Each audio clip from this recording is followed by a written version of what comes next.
Marsh wasn't looking for it. He was looking for the ball a bit more, I think. And in the end, the throw, although it came just fractionally wide, good enough to run David Boone out. Australia 1 for 42 in the 10th over. Dean Jones at number 3. David Boone, from Australia's point of view, tragically run out. 27 when he was in terrific form. There's a good example of Rhodes fielding at cover point. He's holding his head because he thinks it would have hit the stump. The bowler probably wishes he let it go as well.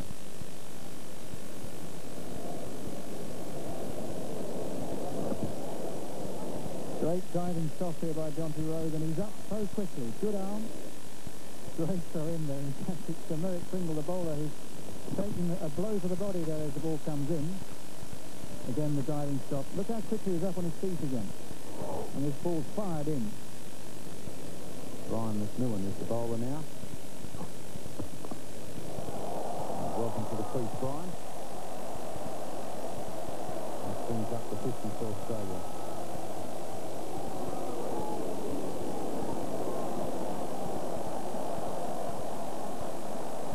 The 50 coming up in good time there for Australia in the 13th over. And it's been balls like this, slightly over pitch, half volleys that have been taken full advantage of by the Australian batsmen.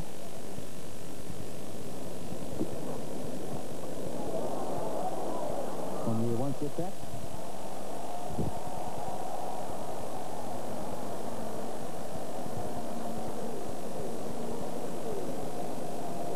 Flashed away off the edge of Dean Jones' bat. Some good overs there for Australia. The 3 overs, 6 runs per over, especially in the early stages, and then a 7, 13th over.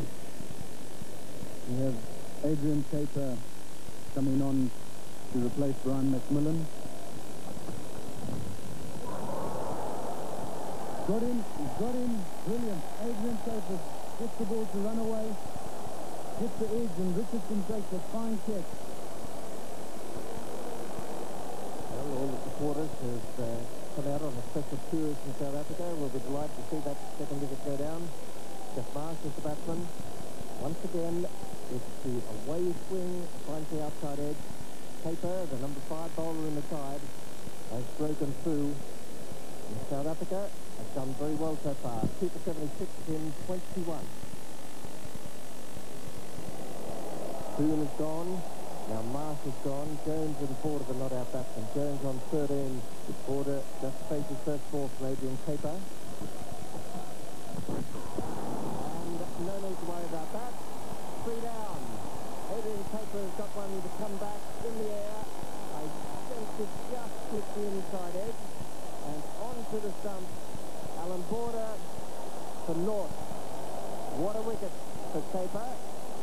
And what a moment for him, because he's on a hat-trick in South Africa's return to the international scene. What a sensational over this has been from Adrian Caper. The ball just swings in a little bit to Alan Border off the pad and knocks his off stumper out. This has really changed the game around. Just what South Africa needs right at the present moment. 3 for 76. 21 overs gone. Border bowled Caper North. It wasn't an inside edge. It was just a flick onto the pad. Border was beaten by the swing. Ball came past the inside edge, flicked the pad, and then hit the off stump.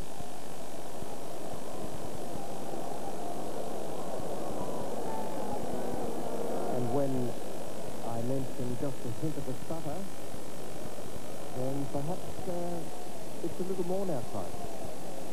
Yes, I think that initial start that Australia got, they got going, they were scoring it pretty freely, and this is just what we needed. And the last ball of the over coming up for Adrian Caper.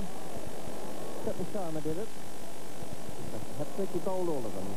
Ken Rutherford, Ian Smith and Ewan Chatfield in 1987 in that game between India and New Zealand.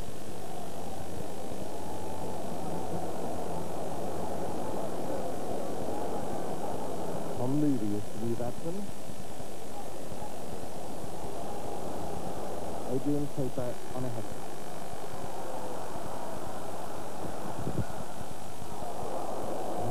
one. It's 3 for 76 after 21 overs.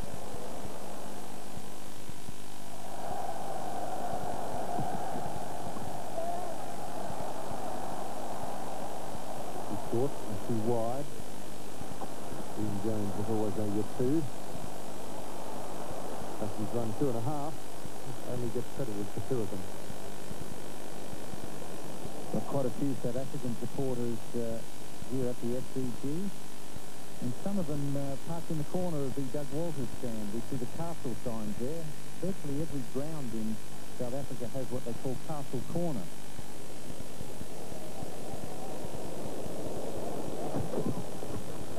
He's an edge to that one.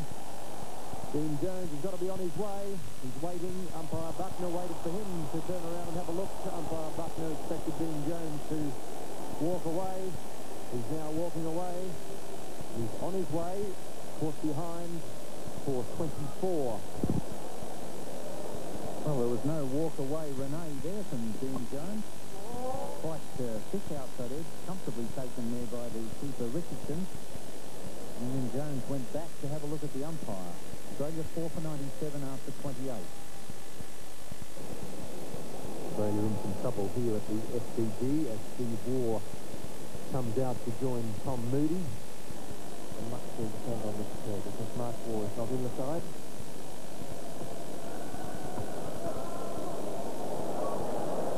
Tom Moody will look to two. May not get another one. Moody's got a long way past.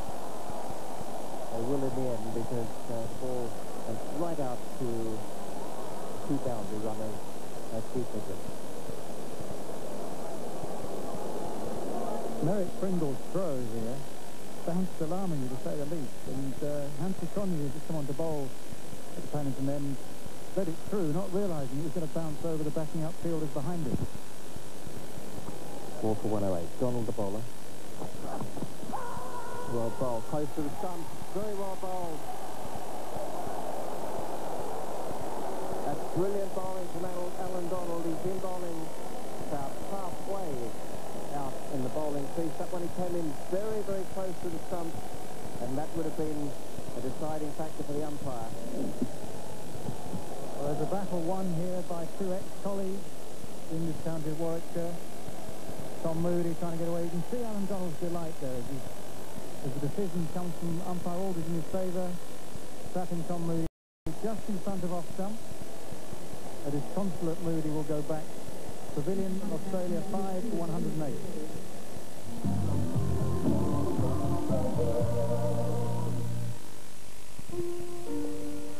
When Mike and I took the decision to expand our fleet, we went back to Neptune for the final. What with the whole business of cost analysis and vehicle assessment, we needed the help of Medfarm, their computer-based vehicle assessment program. They worked out the most cost-effective package for us and steered us in the right direction. Neptune Bank, a credit to business. Imagine you're hurtling towards a 100-ton concrete block. To survive, which car would you choose?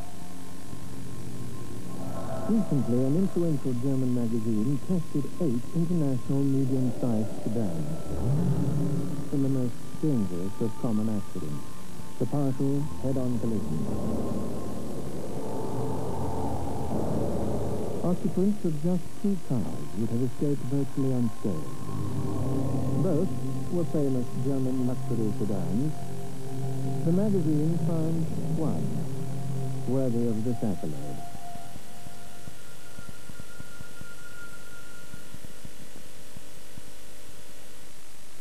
And it's from his cross that Hughes scores the second goal, with a typical piece of Hughes' finishing. Another victory for Manchester United. And another win for Sharp with the release of the new FO220 facsimile.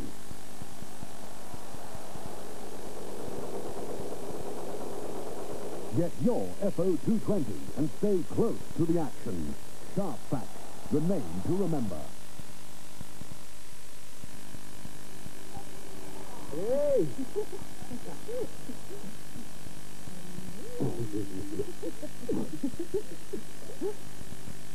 Big boy, you need me time. Eat a quick.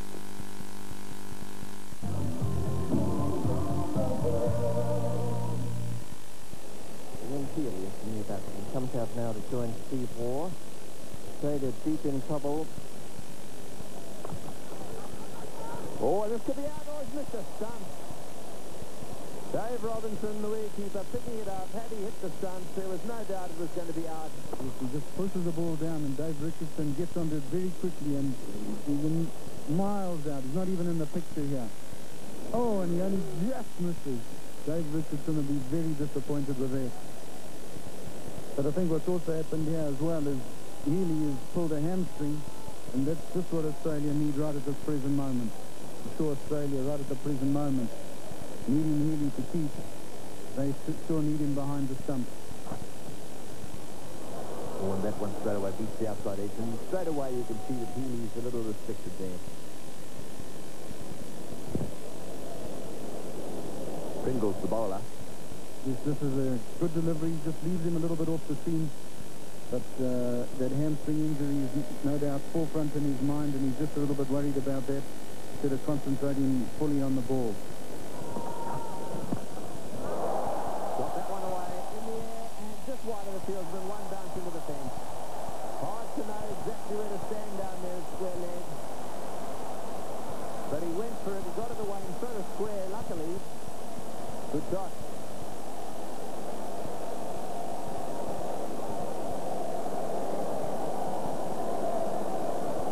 Yes, here's the replay, and it's just pitching just outside leg, and he picks it up. It's just sweetly and just avoids Hudson on the boundary. Good shot, too. No one at mid-wicket. Down to the boundary it goes, into the fence. In front of the Doug Walker stand, the old hill down there. Magnificent shot, pulled away down towards that boundary.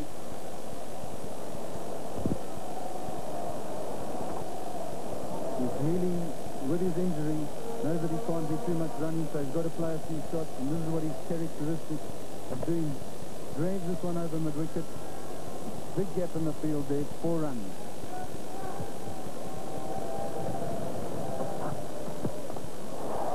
Boys hit that one down the square leg, and straight into the fence it goes. Healy picking the gap beautifully. 12 runs from that over. So not a good one for Pringles nor for South Africa. 5 for 141. I think these next couple of overs are going to be decisive in the total. Hit that one high, and it's going to be out. There's no doubt about that one. Yes, it's gone. Unfortunately, Healy restricted a little bit by his injury. Hits that one straight up in the air, and Macmillan does the work. He got underneath it, so Healy out for 15, and Donald brought back to do just this. Have a look at the shot here. Right off the toe of the bat, I'd say. And a pretty straightforward catch. Brian Macmillan's got a very big pair of hands, and for him to catch that one when he's normally a slip fielder, very easy. This is just what Australia don't really need. One of the batsmen is in, getting out. 6 for 143. New batsman out there is Peter Taylor. In the air, gone. Caught extra cover. Straight to him, no question about that. They've not looked as if they were going to drop a catch. So that's brought a smile to Kepler Wessels' face. And the Aussies, in their efforts to try and lift the run rate, end up in situations like that. Waugh making the drive there, and that ball hits straight to Cronje. He takes the catch, and Macmillan has struck. 7 for 146. Craig McDermott, 26 years of age, out there now. So McDermott's good hitter, and he's almost caught a brilliant effort at square leg. Kirsten went up, got a hand to it, couldn't hold on it. That would have been a ripper. Sensational catch that would have been. A very good effort. He is a good fielder, has a great reputation. He just went backhand with the left hand up above his head. He felt that he couldn't reach up with 2 hands, so he went to it with 1 hand. Into the backhand snatch. If he got that, certainly have gone into the classic catches. Able to run as well. Would have been two, would have gone into the gap. McDermott picked that pretty well, but Peter Kirstein there at Quebec doing well for his team. And the pressure's on now. Peter Sale looking for single. Going to be a run out here, surely. He hit. Misses. McDermott was out by metres. Well, a little bit of panic there, indecision between the two batsmen. He had a good throw at that. Plenty of stumps and missed. Fournier, the fieldsman there. Pretty good throw. It was on much closer. You get value for shots here at the Sydney Cricket Ground, but the South Africans have bowled so well. The boundary opportunities have been few and far between for Australia. If Australia can bowl well, we'll believe they can win the game. Knocked over, beautiful delivery, took the leg stump. He's been very, very impressive. He's very fast, and he's done the job for his captain and his team. That's his third wicket. It's great to see the stump slashed out of the ground for the Sydney Cricket Ground. Plenty of pace there, as we saw Peter Taylor looking to cover the offside. Throws his leg stump, only fractionally, but that's enough. That's the middle and off stump standing with the bail on it. Another very important wicket. Australia now really struggling. 45 overs, 8 for 156. Richard Snell coming back into the attack. And Michael Whitney, the new batsman. He gets the nick, a nice educated edge by Whitney. Could go all the way. Yes, it does. Well, they're valuable runs. Michael Whitney getting a lot of bat on that delivery, was just a fraction wide. The delivery was a fraction wide, and so was the fielder at third man with a tail ender on strike. Was more likely to get the thick edges than the middle of the bat. I think I'd be trying to protect the finer boundary at third man with the tail enders in. Michael Whitney will probably claim that that was an intentional shot. He will be very happy with the result. Speed, well fielded, the throw a bit, the ball, this could be out. Got to be out, yes, brilliant piece of fielding at cover point. Jonty Rhodes there, he's a brilliant fielder, he's got a great reputation. He didn't let his captain down when the pressure was on. The ninth wicket falls, 161. What a great pair of hands Jonty Rhodes has, apart from his ability to move quickly. He's also got great hands, as you saw earlier in the day. He pounced on that ball, he bounces back like the Indian rubber man. Snell not in great position. Throw found him. Snell found the stump. McDermott now finding his way back to the pavilion. Australia 9 for 161. This reads the non-strikers end. Whitney on strike. Past the bowler, so another run to Whitney.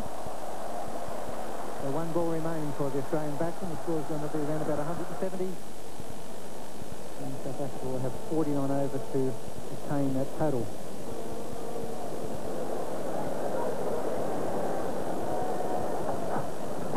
Three strikes, that's down to long off. After 40 overs.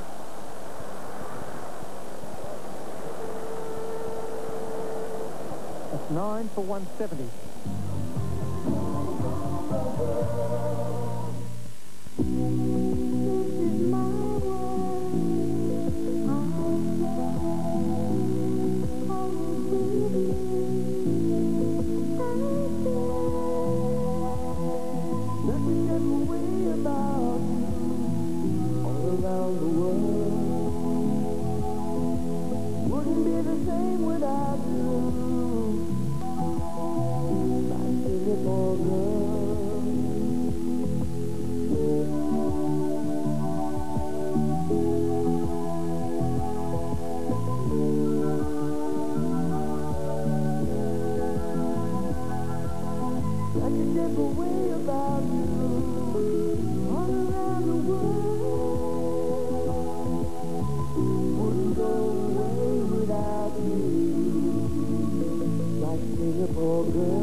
The best interest a bank can offer is the interest it shows in you. That's why Nedson Bank has specialized services to suit individual requirements, like ProLife, designed for professionals, by professionals, and Netron, the most cost-effective way to finance vehicles, or capital equipment finance, where Nedson's knowledge and expertise will provide you the means to be successful.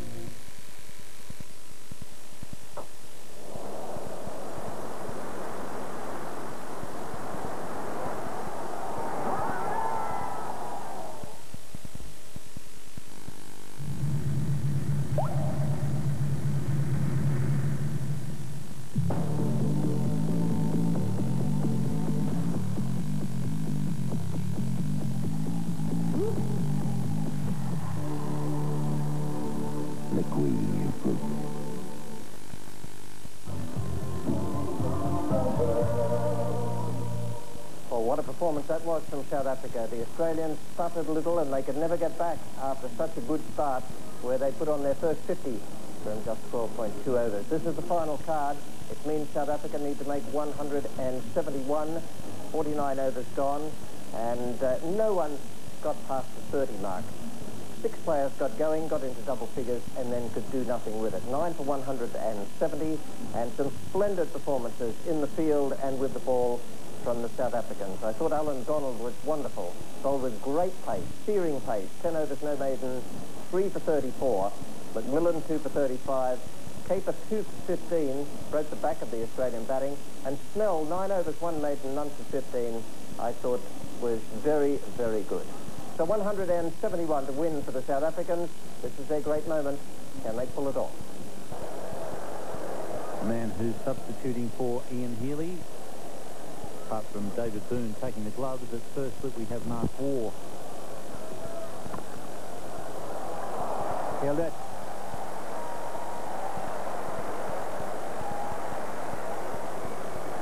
For Alan Border.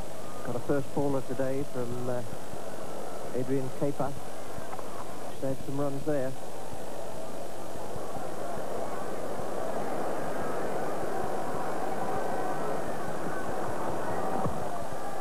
Runs for Hudson. First runs at limited overs international level. And he gets the win. With crisp stroke away through mid-on. Great relief to him. Made naught against India in that short tour where South Africa played their first matches back in international cricket. Hudson's on strike. Michael Whitney being given the ball now. Reed has been taken off.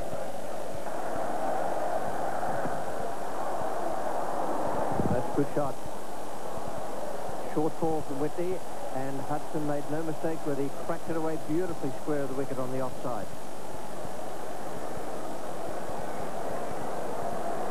There'll be quite a big difference in bounce between Bruce Reed's deliveries and Michael Whitney. A lot of that is to do with the extra height of Bruce Reed. Certainly anything that's outside off stump from Whitney is at a much easier height to put away from the batsman's point of view. Oops, oh, so somebody shot, he's gone. No, it misses. Well, it was on. Jones was the fieldsman. Hesitation between the two batsmen. He threw at the stump, missed, and he survived. That was a real let-off.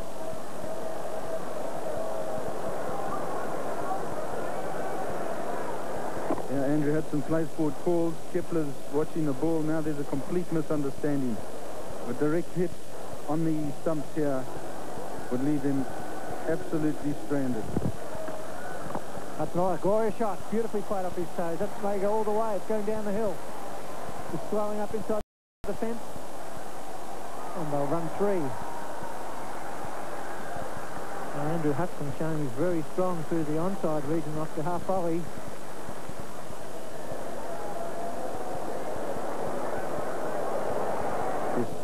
Reed just sprays onto leg stump here, and there's no place to bowl to Hudson. He clips it through mid-wicket, and there's a long run chase for them to save it just before the boundary. 3 runs. Vessels 10, Hudson 16 as Vessels breaks the shackles there and hooks that away for 4. So it's a great start for South Africa in the 12th over. No wicket for 39.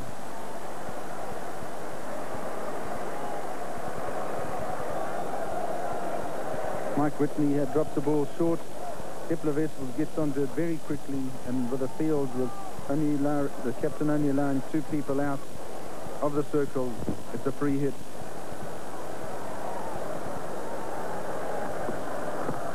Oh, beautiful shot, magnificently placed, beautiful timing by Wessels into the fence at mid-wicket. He loves it in that area, especially if it's bowled from over the wicket by left-arm bowlers going down the leg side. This is a tremendous shot. Strength of Kepler Wessels, leg side. 50 coming up for South Africa. Has come up in 96 balls and 63 minutes, so they're ticking along pretty well. Oh, and he's dropped him. Well, it carried, he got a glove to it, but it popped out. A magnificent attempt, driving low to his left. He had the ball in his hand. In fact, that was the problem. He had the ball in the middle of his palm. Had he got it in the webbing of the glove, I think it would have stuck. Just the inexperience of how to use those gloves. Oh, another beautiful cover drive. Racing away, and that will go to the boundary. Whack into the fence it goes. You won't see many better cover drives than this one. An excellent shot by Andrew Hudson. Fallen wide. It wasn't a half volley by any means. He hit the ball on the up. Just hit through it. Timed the ball beautifully, and showing us some great talent out there at the moment. Nothing going right for Australia. Injuries to Ian Healy. Some disappointing batting performances. And is this going to be the man that does it for Australia? He's broken plenty of partnerships in his time. A magnificent slow ball. Steve Waugh. Straight away, a big appeal there for LBW. Straight away, too, he bowled that slow one. It couldn't have been far away. He was playing across the ball. Big smile on the face of Wessels there. Let's have another look at this one. Steve Waugh often feels hard done by the umpires. It's a pretty good shout. It was moving away towards the leg side. I would imagine that umpire Aldridge suggesting it was missing leg stump. Now watch Wessels' right leg just move to the right just to get out of the way of the stumps there. It probably was just going down leg side anyhow.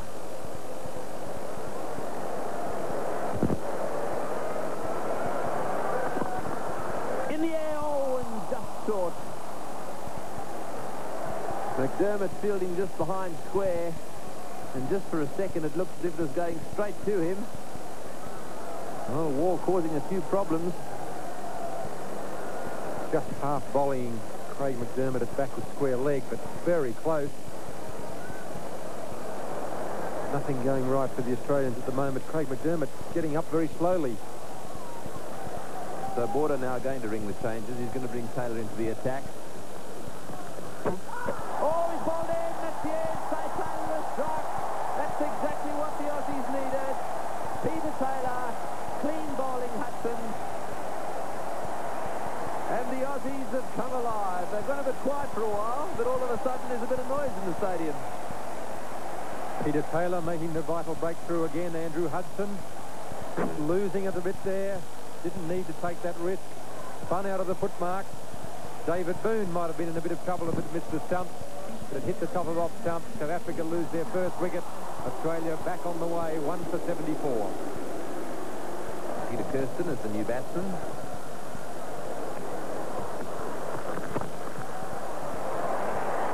That's not what the skipper will be looking for. Wide deliveries outside off stump.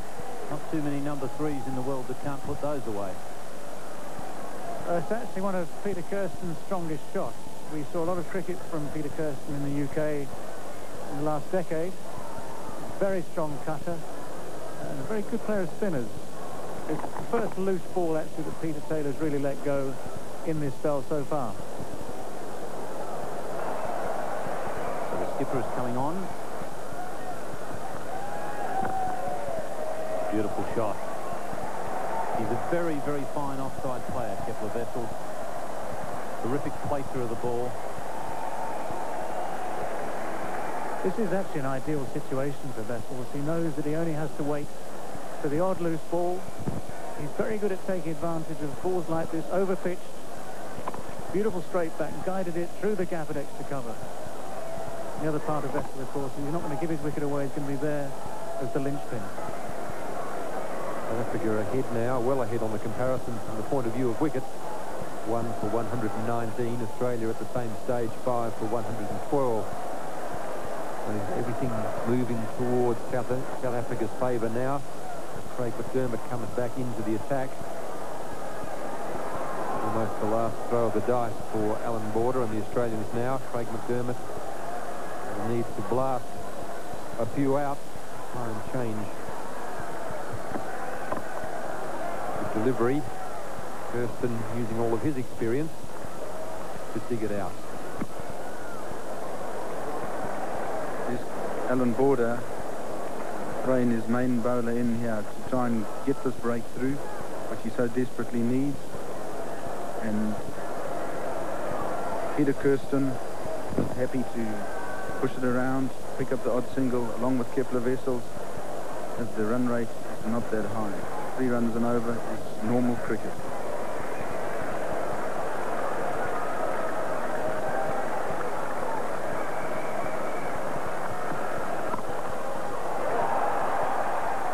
Brings up Kepler Wessels 50. Boundary takes him to 53 and 1 for 122 as the many South African supporters in the crowd rise to hail their captain. Takes 110 balls, taking him 126 minutes. A lot of support here for the South African side. Many supporters coming from South Africa, many of them already living here in Sydney.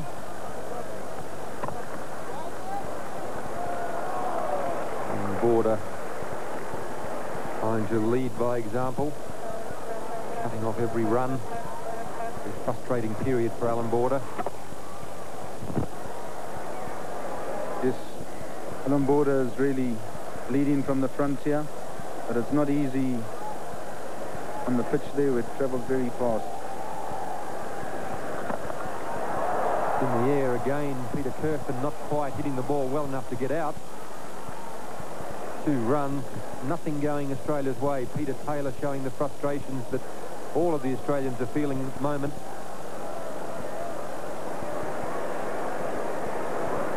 Here Peter Kirsten comes down the wicket, turns on him, and I think he was looking to hit the ball straight, but because of the spin, just dragged it out towards mid-wicket, and it got a little bit more dangerous than he thought it would.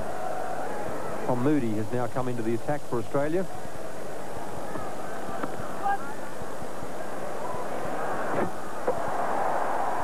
The roar again showing the accuracy of the Australians, but in fact this has cost them a run. A bit of cricket by Kepler Wessels and Peter Kirsten. Probably wasn't a run on, but Kirsten was looking for a single. The War moved in. A direct hit.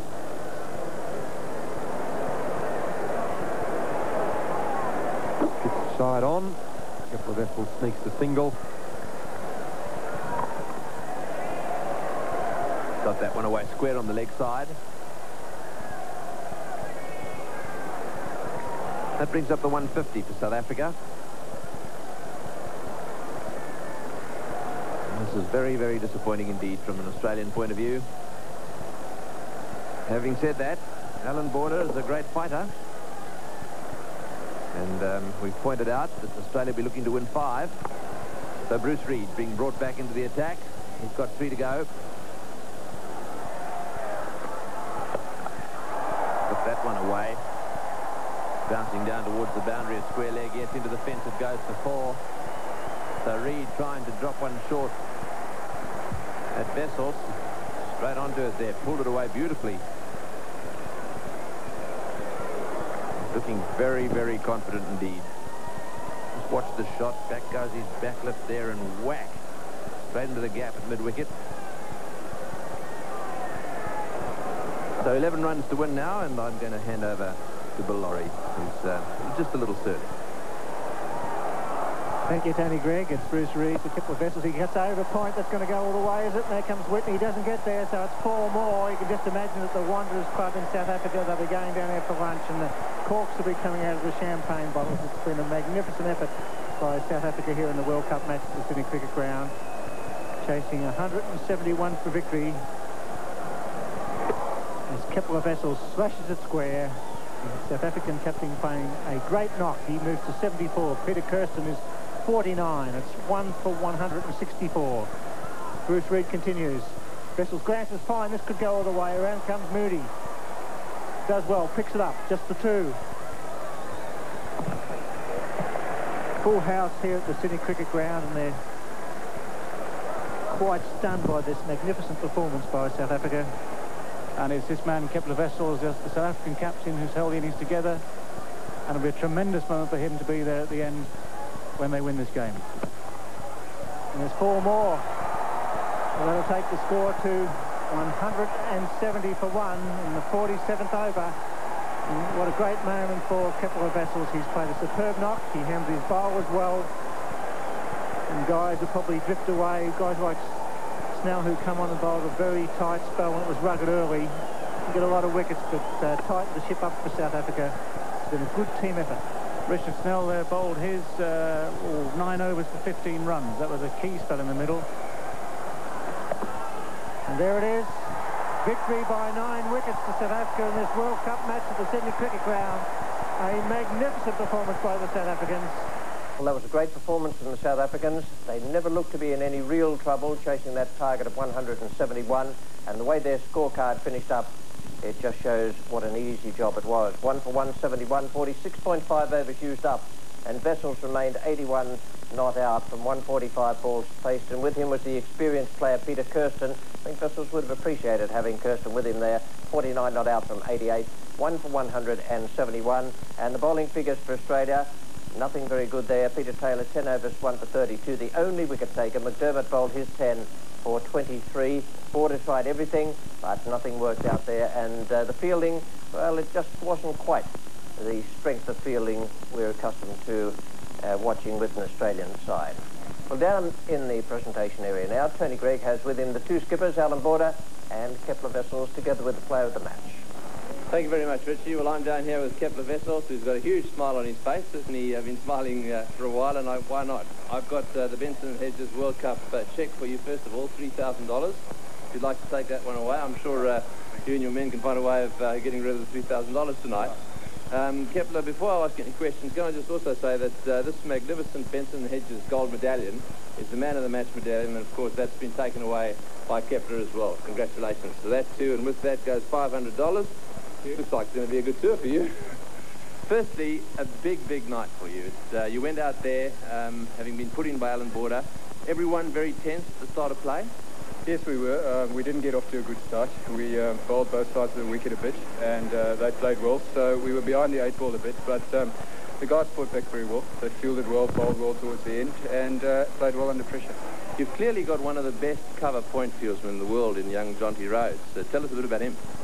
Well, Jonty is also an excellent hockey player, and he's got tremendous pace across the ground, particularly the first 10 yards or so. And he's somebody that's developing into a very fine fielder, and he makes a big difference to our whole effort on the field.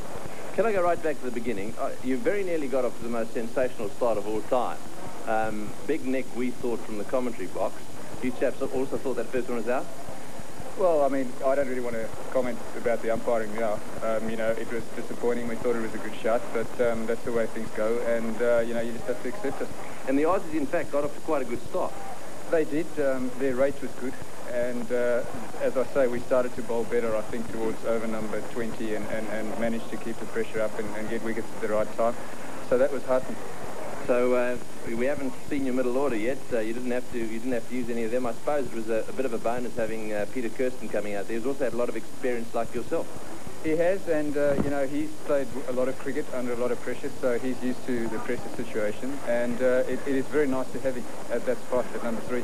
Well, all I can say is congratulations to you and your team. Yeah. I'm sure everyone in South Africa is very, very happy, and good luck during the rest of the World Cup. Well, I just want to also thank Alan and the other guys in the Australian team for the way that the spirit in which the game was played. Certainly the attitude towards me was very, very good, and I really appreciate that because it means a lot to me, and our friendship means a lot to me, and that really made me feel good. And then I just want to thank God who makes everything possible. Thanks very much. Very well played.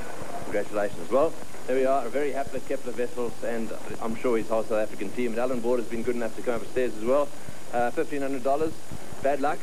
You did say before the start of this particular tournament, the Benson Hedges World Cup, that you thought these first two matches were going to be really tough, and that you chaps might be just a little bit edgy in the first two, and that's the way it's turned out to be. We just haven't hit our straps at all, Tony. In New Zealand, we just didn't get it together at all, and we lost the plot totally today. So we've got a lot of hard yakka to do over the next couple of days in Brisbane, and hopefully we can get on the rails up there. Yes, you obviously made a change, you and your fellow selectors, because you thought you needed an extra bowler in the side? Well, it looked like a pretty good wicket, and we thought that 6 batsmen would do the job, and we thought we might need the extra bowler, but as it turned out, it might have been handy to go the other way, but we just haven't played well enough, and as simple as that. Full credit to the South Africans. They, we got off to a good start, and they pegged it back very, very well. The middle order let us down again, and the bowlers never really had a chance, bowling at 170. Yes, they look like the one side that'll perhaps match you as far as fielding's concerned. They look pretty good out there, didn't they? Yeah, fantastic effort. As I said, I was always worried about South Africa being a very unknown quantity, but I think now a lot of teams have to sit up and take notice because they're a very competent side.